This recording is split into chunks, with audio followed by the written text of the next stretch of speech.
Hey, welcome back to the channel. So today we're going to do our review on episode 7 of The Last of Us. This one called Left Behind. Same title as the DLC that it is telling the story from. This is basically a flashback episode for the most part, bookmarked between an injured Joel. If you remember from episode 6, he's been shanked with a broken baseball bat in the gut and is near dying, and has left Ellie to either help him or run away. And that's actually where this episode starts, is with Joel basically telling her to save herself and get the F out, and, good luck, kid, I'm dying, go back to Tommy. And I gotta say, from the get-go, Bella Ramsey's performance in this episode has made me such a fan of this young actress. She is phenomenal.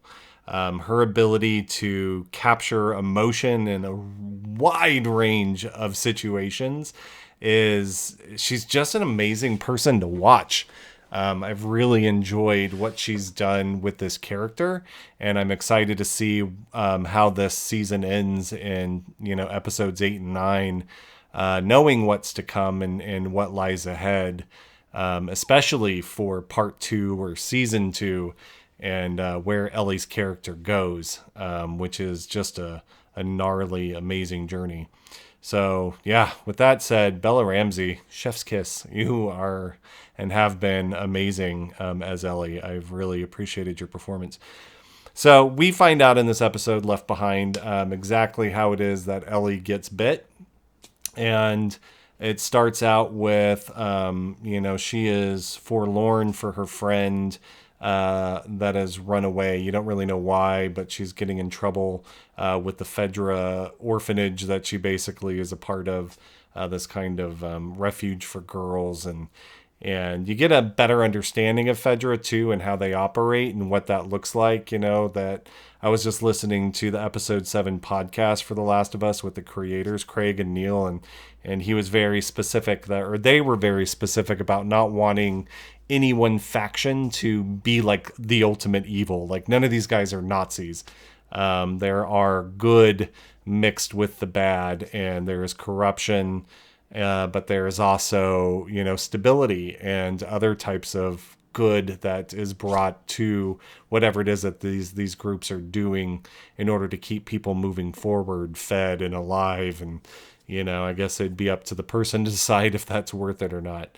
So anyways, this is where this is where Ellie is, and she is missing her friend Riley, and we, see her in her room, and this is, the bed where Riley used to be is now empty, and Riley has been gone for weeks, and, Ellie is really sad and missing her friend, and, Ellie goes to sleep one night, and suddenly her bedroom window rises, and Riley sneaks back in. And we end up finding out where Riley's been, and she's basically joined the Fireflies. She's now basically a domestic terrorist, depending on one group's point of view, Fedra's point of view. And make a long story short, they ended up going and having this amazing experience in the mall. It's been closed down, but Riley's had this ability to be able to get the power going again, and has created this series of awesome moments for her and Ellie to experience together, riding a carousel, playing video games at an arcade, playing Mortal Kombat 2, which was just awesome to watch.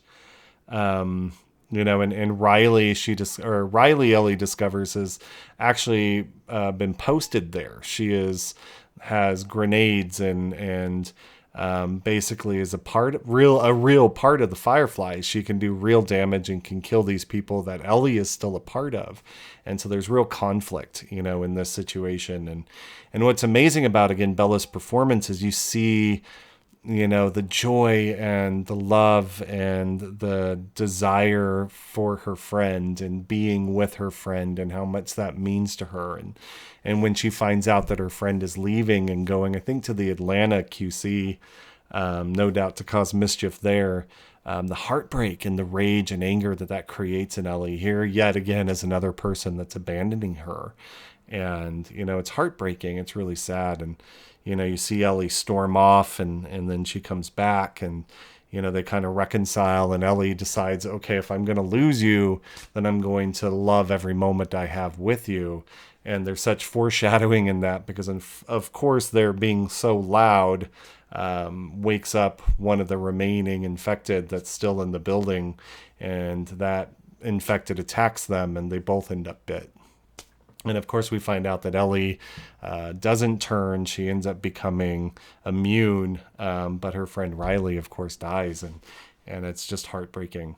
And so it cuts back with Ellie, telling Joel and showing Joel that she's all in it. This is her person now, and she is going to care about him.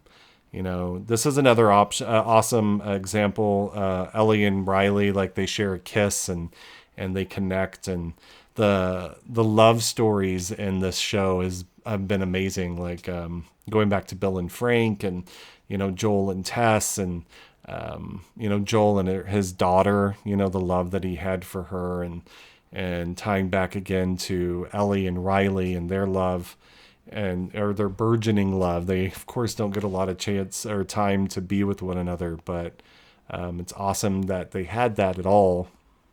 And then Joel and Ellie, and the family that they've created together, and the sorrow, of everything that they've been through, and why these people have become, or why they've become so much to each other. It took forever to finally get to a place where they were going to let that bond happen. And then the bond has now officially happened, and Ellie is in it to win it. And she, that based on the sheer determination on her face as she's sewing up her best friend and her father figure. And again, another amazing episode by Craig Mazin and Neil Druckmann. Neil wrote this, and it ties so well with the game, the DLC that he created. There's so much going there that's so connected. I loved the use of the 80s songs. I think it was a-ha's Take On Me especially, and then how it got changed from moment to moment to different kinds of versions of itself. Like, it was so amazingly done and moving. It was sad. I think my only critique would have been maybe not showing the infected. I heard this from another podcast, so I'm kind of stealing it, but it was so true, because it kind of bothered me in that, you don't get to enjoy the development of the friendship, or the showing of the friendship, or the, budding romance between Ellie and Riley, because we know the infected is coming. We saw him wake up 30 minutes before, and you're just sitting there kind of on the edge of your seat waiting for this to happen. So it creates this kind of split, I think, in the viewer of, I'm trying to enjoy this friendship and these two girls and their again, the start of this romance, and which is so sweet and tender and wonderful, juxtapositioned with, I know horror is about to drop on their heads, and oh dear God. And actually, having said that, it does create a wonderful suspension, or suspense and tension throughout the episode, which in the sum of all, I don't think it detracts from it. So again, this is one of those For the Ellie of It All episodes where you learn so much about her character and where she comes from, how she got bit, how she got infected. We learn that she is a gay woman, or growing up to be a gay woman, and that's fantastic. So yeah, it is, again, just appointment television. I'm looking forward to the next couple of episodes. Let me know what you think, and have a wonderful day.